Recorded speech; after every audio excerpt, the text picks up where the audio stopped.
Ekituleese wano olunaku lwaleero kulaba nga tuteekayo okwemulugunya eri ekitongole kya Uganda Human Rights okulaga biki ebyatutuusibwako, okulaga ekisooka solidarity. Abantu abaatukuba tibali bantu ba bulijjo.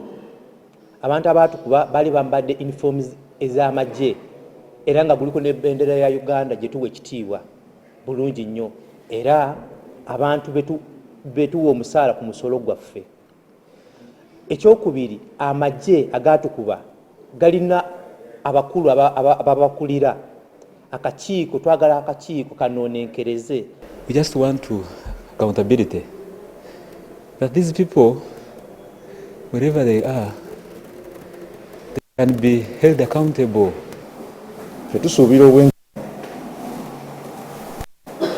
kubanga ffe byonna tubikola omulimu ogusigadde ne tugulekera ab'akakiiko. Buli muntu alina okwemulugunya oba yakosebwa oba alina okwemulugunya kwonna, jangu otwongere obubaka.